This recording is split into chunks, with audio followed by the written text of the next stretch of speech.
अस्सलाम वालेकुम। आज हम डिस्कस करेंगे components of physical database design. DBMS का ये टॉपिक है। पहले हम इसकी थोड़ी सी डेफिनेशन देख लेते हैं कि फ़िज़िकल डेटाबेस डिज़ाइन होता क्या है। Last stage of database design process, a process of mapping logical database structure into actual database structure. इसके पार्ट्स क्या होते हैं? Set of records, files, indexes etcetera. एक तो ये जो डेटाबेस डिज़ाइन होता है उसका बिल्कुल लास्ट स्टेज होता है और इसमें होता क्या है, इसमें जो लॉजिकल डेटाबेस स्ट्रक्चर होता है उसको मैप कर दिया जाता है, उसको कन्वर्ट कर दिया जाता है एक्चुअल डेटाबेस स्ट्रक्चर में। और इसके क्या एट्रीब्यूट्स होते हैं? इसमें रिकॉर्ड्स होते हैं, इसमें फाइल्स होती हैं और फाइल्स के अंदर इंडेक्सेस को क्रिएट किया जाता है। मेजर इनपुट्स क्या होती हैं फिज़िकल डेटाबेस डिज़ाइन की? Logical database structure, user processing requirements and third one is characteristics of DBMS. Logical data structure को अगर हम देखें, developed during logical database design such as normalized relations. Logical data structure को कब create किया जाता है?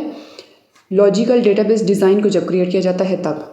और इसमें नॉर्मलाइजेशन पे बेसिकली काम किया जाता है। जो टेबल्स होते हैं उनको नॉर्मलाइज किया जाता है, टेबल को कॉम्प्लिकेटेड स्ट्रक्चर से कन्वर्ट कर दिया जाता है एक मोर सिंप्लीफाइड स्ट्रक्चर में, और उनमें जो इनॉमलीज होती हैं उनको ख़त्म किया जाता है। देन आता है user processing requirements, includes size and frequency of use of database, response time, security, backup, recovery etcetera. Size and frequency of use of database क्या है कि डेटाबेस में टोटल जो है वो वॉल्यूम कितना है, उसका साइज़ कितना है, एंड डेटाबेस को कितनी दफ़ा यूज़ किया जाता है, फ्रिक्वेंसी जो यूजेज की है वो क्या है, यानी एक्सेस मेथड्स वहाँ पे कौन से यूज़ किए जाते हैं, फ्रिक्वेंटली क्या डेटाबेस को एक्सेस किया जाता है। देन आता है रिस्पॉन्स टाइम, जब डेटाबेस को एक्सेस किया जाता है तो जब रिक्वेस्ट सबमिट करवाई जाती है तो कितने टाइम में उसका रिस्पॉन्स जो होता है वो जनरेट होता है। देन सिक्योरिटी आती है, सिक्योरिटी में ये है कि यूज़र्स जो होते हैं वो उसको कैसे एक्सेस कर सकते हैं, क्या हर यूज़र को जो है वो ये राइट हासिल है कि हर यूज़र डेटा को जस्ट व्यू कर सकता है या वो एडिट कर सकता है या वो डिलीट कर सकता है।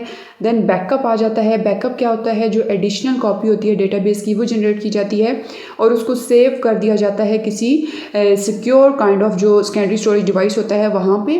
एंड रिकवरी क्या है कि अगर डेटा में सडन जो है वो पावर फेलियर हो जाता है या कुछ भी हमारा डेटा एक्सीडेंटली, इंटेंशनली और अनइंटेंशनली डिलीट हो जाता है, देन वो जो एडिशनल कॉपी होती है जिसको एज बैकअप जो होता है वो सेकेंडरी स्टोरेज डिवाइस पे स्टोर किया जाता है, वहाँ से रिकवर कर लिया जाता है।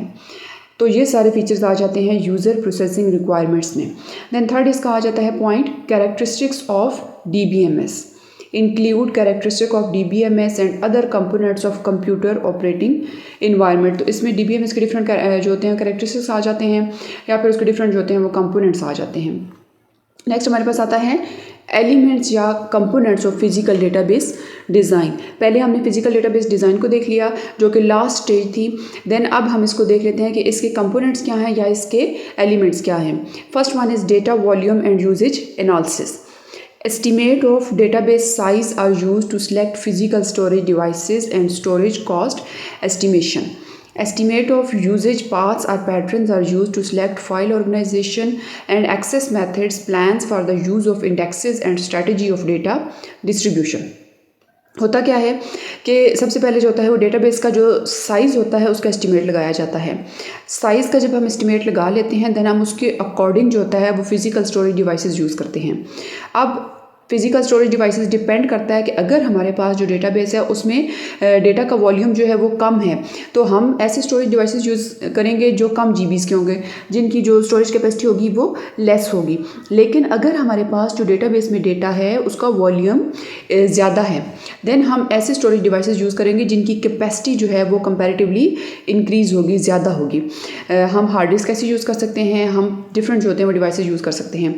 एंड स्टोरेज कॉस्ट एस्टिमेशन, अब अगर आप एक्सपेंसिव सॉर्ट ऑफ जो है वो स्टोरेज डिवाइसेस यूज़ करोगे तो वहाँ पे फिर कॉस्ट भी इंक्रीज़ करेगी। सो डेटाबेस का जो वॉल्यूम है वो डिपेंड करता है, उस पर डिपेंड करता है स्टोरेज डिवाइसेस का यूजेज एंड उनकी जो है वो कॉस्ट। सेकंड पॉइंट इसका क्या है कि यूजेज पाथ्स या पैटर्न्स को जो यूज़ किए जाएंगे फाइल ऑर्गेनाइजेशन को सिलेक्ट करने के लिए, या एक्सेस मेथड्स जो यूज़ किए जाएंगे, या इंडेक्सेस वहाँ पे यूज़ किए जाएंगे, या डेटा को कैसे डिस्ट्रीब्यूट किया जाएगा। तो जो एक्सेस मेथड्स होते हैं बेसिकली वो हमारे पास 3 होते हैं। एक होता है हमारे पास sequential access method, second one is direct और random access method, and third one is indexed sequential method. तो अब इसमें क्या होगा कि हमारे पास जो डेटा पड़ा है क्या हमने उसको फ़ौरन से एक्सेस करना है तो वहाँ पे हम डायरेक्ट या इंडेक्स मेथड यूज़ कर सकते हैं। क्या हम डेटा में डिले जो है वो अलाउेबल है तो वहाँ पे फिर हम सीक्वेंशियल एक्सेस मेथड यूज़ कर सकते हैं। तो जिस तरह हमारा डेटा जो है वो फाइल ऑर्गेनाइजेशन में पड़ा हुआ होगा उसी तरह के हम अपने काम के हिसाब से जो है वहाँ पे मेथड्स को यूज़ कर सकते हैं। या हम जो है वो वहाँ पे इंडेक्सेस का कौन सा प्लान हमने यूज़ करना है, या डेटा को हमने कैसे डिस्ट्रीब्यूट करना है। अब डेटा डिस्ट्रीब्यूट करने के भी डिफरेंट मेथड्स होते हैं, जैसे सेंट्रलाइज मेथड हो गया, जैसे पार्टीशन मेथड हो गया, रेप्लिकेटेड मेथड हो गया, हाइब्रिड मेथड हो गया। तो इसी टॉपिक में आगे हम इन चीज़ों को डिस्कस करेंगे। देन आता है data distribution strategy for organization which uses distributed computing networks, there is necessity to decide which nodes in the network to locate the data physically. Data allocation or distribution, a process of deciding where to locate the data.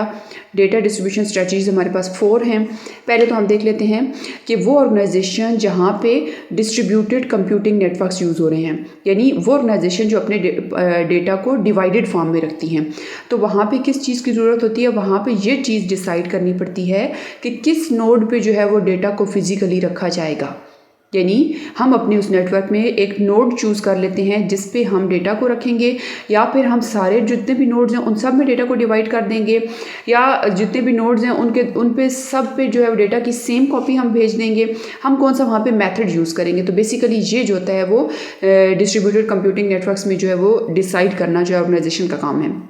अब data allocation जो distribution में क्या होता है कि इसमें decide किया जाता है where to locate the data, और इसके लिए 4 बेसिक स्ट्रैटेजीज यूज़ की जाती हैं। The first one is centralize, second one is partition, third one is replicated, and fourth one is hybrid. Centralize में क्या होता है, all data is located at a single site, यानी जिस तरह एक हमारे पास क्लाइंट सर्वर मॉडल होता है तो उसमें सर्वर कंप्यूटर होता है और सारे जितने भी जो डेटा स्टोरेज कैपेसिटी या जो कुछ भी होता है वो सर्वर कंप्यूटर पे रखा जाता है।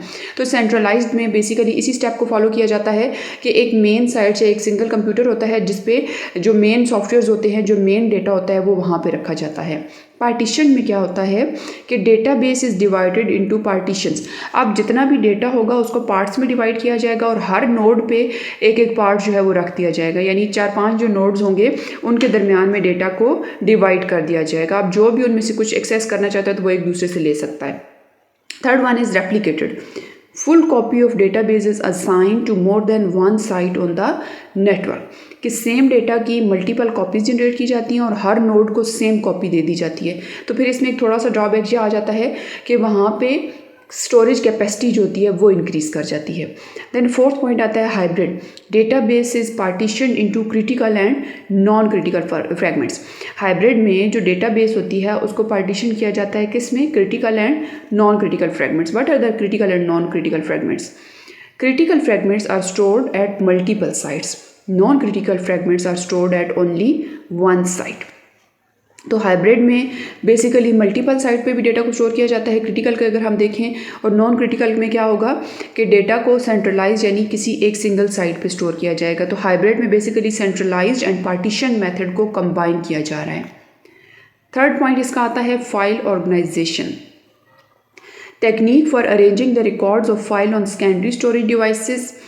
System designer must recognize several constraints for selecting a file organization. Physical characteristic of secondary storage devices, available operating system and file management software, user requirements for storing and accessing data. File organization में अब क्या है कि हमने कैसे records को arrange करना है फाइल्स पे, और फाइल्स हमने कहाँ पे प्लेस करनी है, सेकेंडरी स्टोरेज डिवाइसेस पे। सेकेंडरी स्टोरेज डिवाइसेस वो होते हैं जो कि परमानेंट स्टोरेज डिवाइसेस होते हैं। हमारे पास एक प्राइमरी स्टोरेज डिवाइसेस होते हैं, एक हमारे पास सेकेंडरी होते हैं। प्राइमरी मेमोरी वो होती है जिसमें डेटा जो होता है वो जब कंप्यूटर को टर्न ऑफ किया जाता है तो वहाँ से ख़त्म हो जाता है, और सेकेंडरी स्टोरेज डिवाइसेस जो होते हैं वो डेटा को जब आप कंप्यूटर को बेशक टर्न ऑफ कर दो तब भी वो डेटा को होल्ड करते हैं। उसमें आ जाती है हमारे पास हार्ड डिस्क है, मैग्नेटिक टेप है, फ्लॉपी डिस्क हैं, USB वगैरह आ जाती हैं। तो सिस्टम डिज़ाइनर जो होते हैं वो रिकॉग्नाइज़ करते हैं सेवरल कॉन्स्ट्रेंट्स को जो सिलेक्ट करने के लिए फाइल ऑर्गेनाइजेशन को, डिफरेंट रूल्स को वो जो है वो फॉलो करते हैं। अब इसमें क्या आता है कि physical characteristic of secondary storage devices, यानी हम जो स्टोरेज डिवाइस हमने चूज़ किया है उसके कैरेक्टरिस्टिक्स में आ जाता है, उसका साइज़ क्या है, उसका जो डेटा स्टोर करने की बेसिकली कैपेसिटी क्या है, ये चीज़ें इसमें आ जाती हैं। देन आता है अवेलेबल ऑपरेटिंग सिस्टम, हम कौन सा ऑपरेटिंग सिस्टम यूज़ कर रहे हैं या हम कौन सा फाइल मैनेजिंग सॉफ्टवेयर यूज़ कर रहे हैं, तो उस पर भी डिपेंड करता है कि हम किस तरह का सेकेंडरी स्टोरेज डिवाइस यूज़ करेंगे। देन आता है user requirements for storing and accessing data, कि यूज़र किस तरह डेटा को स्टोर करना चाहता है और यूज़र किस मेथड से जो है वो डेटा को एक्सेस करना चाहता है, वो चीज़ें भी जो होती है वो डिपेंड करती हैं फाइल ऑर्गेनाइजेशन पे। देन इसका फोर्थ पॉइंट आ जाता है indexes, a separate table that contains organization of records for quick retrieval may be created on primary key, secondary key, foreign key, etc. अब इंडेक्सेस क्या होते हैं? इंडेक्सेस जो होते हैं वो बेसिकली 0 1 2 3 अप टू 100 इस तरह वो नंबर्स होते हैं, एक सीक्वेंस में नंबर्स होते हैं जो डिफरेंट रिकॉर्ड्स को जो होते हैं वो अलॉट किए जाते हैं। अब जो भी डेटा एक्सेस करना है तो बेसिकली हम अगर वहाँ पे इंडेक्सेस को यूज़ करेंगे तो हम क्विकली जो है वो डेटा के जो रिकॉर्ड्स हैं बेसिकली फाइल के अंदर उनको क्विकली हम एक्सेस कर सकते हैं, उनको क्विकली रिट्रीव कर सकते हैं, को क्विकली फैच या सर्च कर सकते हैं। अब इंडेक्सेस को क्रिएट किया जाता है प्राइमरी की पे भी लग सकते हैं, सेकेंडरी की पे भी क्रिएट कर सकते हैं और फॉरेन की वगैरह पे भी हम इनको क्रिएट कर सकते हैं। फिफ्थ इसमें पॉइंट आता है integrity constraints. Data integrity means correctness and consistency of data, another form of database protection or security. Integrity is related to the quality of data maintained with the help of integrity constraints. Basically हमारे पास integrity होती क्या है कि हमारे पास जो database के अंदर data आ रहा है, इनकमिंग डेटा, उस पर एक चेक लगाया जाता है कि क्या वो डेटा जो हमने डेटाबेस के रूल सेट किए हैं वो उनके अकॉर्डिंग आ रहा है। अगर डेटा उन रूल्स को फॉलो करते हुए आएगा तो सिर्फ उस केस में डेटा को जो है वो अलाउ किया जाएगा, अदरवाइज जो है वो डेटा को वहाँ पे स्टॉप कर दिया जाएगा और वहाँ पे एरर मैसेज शो हो जाएगा। अब क्या होगा कि डेटाबेस में जो डेटा है उसकी इंटेग्रिटी क्या कहती है कि correctness and consistency of data.